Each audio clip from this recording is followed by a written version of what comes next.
महाराष्ट्र में मुख्यमंत्री के नाम को लेकर स्थिति अब पूरी तरह से स्पष्ट होती नजर आ रही है और देवेंद्र फडणवीस को राज्य का अगला मुख्यमंत्री बनाए जाने की उम्मीद है। हालांकि महाराष्ट्र में नई सरकार के शपथ ग्रहण समारोह की तारीख 5 दिसंबर को तय की गई है। इस दिन राज्य के नए मुख्यमंत्री और उप मुख्यमंत्री पद का आधिकारिक ऐलान कर दिया जाएगा। इस अवसर पर एनडीए के नेता और सहयोगी पार्टियां समारोह की तैयारियां में जुट गई हैं। राष्ट्रवादी कांग्रेस पार्टी एनसीपी के नेता अजित पवार सोमवार को दिल्ली के लिए रवाना हुए, जबकि मुख्यमंत्री पद की दौड़ में शामिल एकनाथ शिंदे और देवेंद्र फडणवीस मुंबई में रहकर पार्टी कार्यकर्ताओं और नेताओं से मुलाकात कर रहे हैं। इन बैठकों का मुख्य उद्देश्य राज्य के अगले मुख्यमंत्री के चयन पर चर्चा करना और अंतिम निर्णय पर पहुंचना था। सीएम के नाम की आधिकारिक घोषणा बुधवार 4 दिसंबर को होने की संभावना है। इस बीच एकनाथ शिंदे के बेटे श्रीकांत शिंदे ने सोमवार को उन अटकलों का खंडन किया जिनमें कहा जा रहा था कि वह राज्य के उप मुख्यमंत्री पद की दौड़ में हैं। उन्होंने स्पष्ट किया कि उन्हें किसी भी मंत्री पद की कोई इच्छा नहीं है। उन्होंने बताया कि लोकसभा चुनाव के बाद उन्हें केंद्र सरकार में मंत्री बनने का प्रस्ताव मिला था, लेकिन उन्होंने पार्टी के कामकाजी ढांचे के लिए मुझे ठुकरा दिया था। उनका स्पष्ट कहना था कि मैं केवल अपने लोकसभा क्षेत्र और शिवसेना के लिए काम करूंगा, मुझे किसी मंत्री पद की जरूरत नहीं है।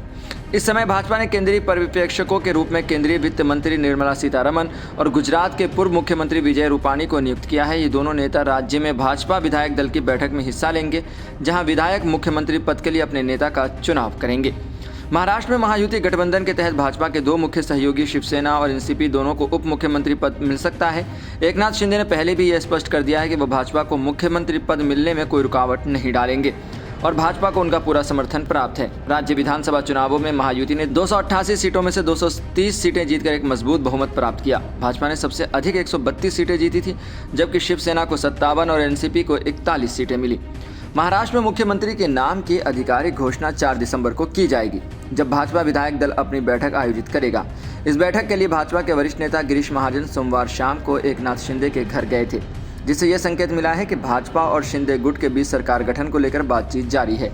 एकनाथ शिंदे के बेटे श्रीकांत शिंदे ने उप मुख्यमंत्री पद को लेकर हो रही चर्चा को नकारते हुए कह दिया कि उनको कोई निजी लक्ष्य नहीं है और वो केवल पार्टी के लिए काम करेंगे। वहीं उनका कहना यह भी था कि मुझे सत्ता से इच्छा नहीं है, मैं केवल लोकसभा क्षेत्र की जनता के लिए काम करना चाहता हूँ और करता रहूँगा।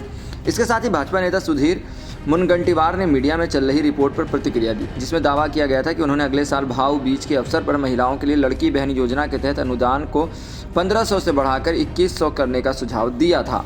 मुनगंटीवार ने कहा कि यह निर्णय राज्य मंत्रिमंडल ही लेगा और उन्होंने इस पर कोई अंतिम टिप्पणी नहीं की है। राज्य के मंत्रिमंडल के गठन और मुख्यमंत्री के चयन को लेकर अभी भी अटकलें जारी हैं, लेकिन सभी की नज़र अब 4 दिसंबर को होने वाली भाजपा विधायक दल की बैठक पर टिकी है, जहां राज्य का नया नेतृत्व चुना जाएगा।